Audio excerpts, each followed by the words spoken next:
Marcos, capítulo 4. A parábola do semeador. Novamente, Jesus começou a ensinar à beira-mar. Reuniu-se ao seu redor uma multidão tão grande que ele teve que entrar num barco e assentar-se nele. O barco estava no mar, enquanto todo o povo ficava na beira da praia. Eles lhe ensinavam muitas coisas por parábolas, dizendo em seu ensino: ouçam! O semeador saiu a semear. Enquanto lançava semente, parte dela caiu à beira do caminho, e as aves vieram e a comeram. Parte dela caiu em terreno pedregoso, onde não havia muita terra, e logo brotou, porque a terra não era profunda. Mas quando saiu o sol, as plantas se queimaram e secaram, porque não tinha raiz.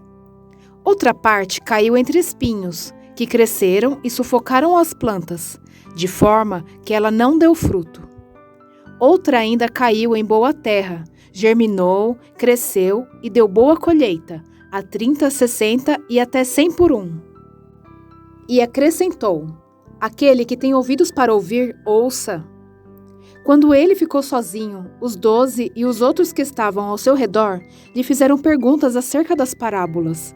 Ele lhes disse: a vocês foi dado o ministério do reino de Deus, mas aos que estão fora de tudo é dito por parábolas, a fim de que, ainda que vejam, não percebam, ainda que ouçam, não entendam.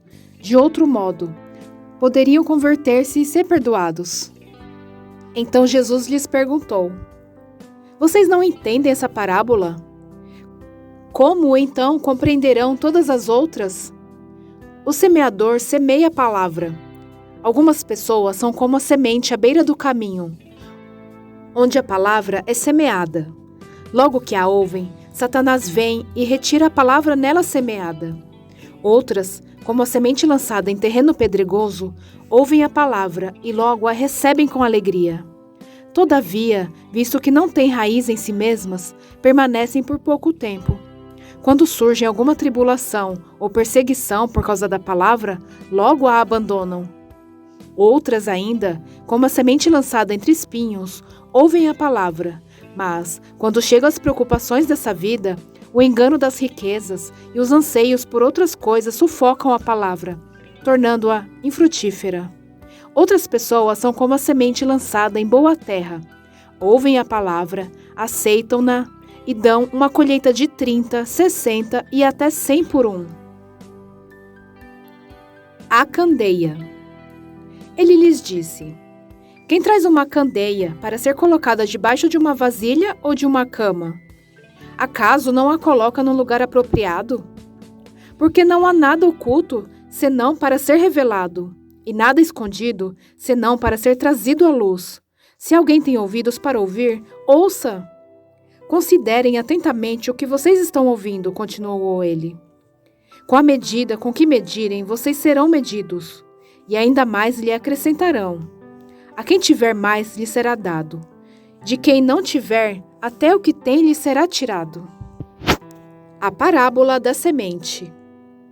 Ele prosseguiu dizendo: o reino de Deus é semelhante a um homem que lança semente sobre a terra. Noite e dia, estando ele dormindo ou acordado, a semente germina e cresce, embora ele não saiba como. A terra por si própria produz o grão. Primeiro o talo, depois a espiga, e então o grão cheio na espiga. Logo que o grão fica maduro, o homem lhe passa a foice, porque chegou a colheita. A parábola do grão de mostarda. Novamente ele disse: com que compararemos o reino de Deus? Que parábola usaremos para descrevê-lo? É como um grão de mostarda, que é a menor semente que se planta na terra. No entanto, uma vez plantado, cresce e se torna uma das maiores plantas, com ramos tão grandes que as aves do céu podem abrigar-se à sua sombra.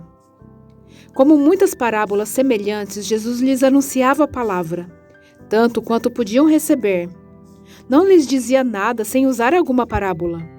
Quando alguém, porém, estava a sós com seus discípulos, explicava-lhes tudo. Jesus acalma a tempestade. Naquele dia, ao anoitecer, disse ele a seus discípulos: vamos para o outro lado. Deixando a multidão, eles o levaram no barco, assim como estava. Outros barcos também o acompanhavam. Levantou-se um forte vendaval e as ondas se lançavam sobre o barco, de forma que este ia enchendo de água. Jesus estava na popa, dormindo, com a cabeça sobre um travesseiro. Os discípulos o acordaram e clamaram: Mestre, não te importa que morramos? Ele se levantou, repreendeu o vento e disse ao mar: Aquiete-se! Acalme-se! O vento se aquietou e fez-se completa bonança. Então perguntou aos seus discípulos: Por que vocês estão com tanto medo? Ainda não têm fé? Eles estavam apavorados e perguntavam uns aos outros: Quem é este que até o vento e o mar lhe obedecem?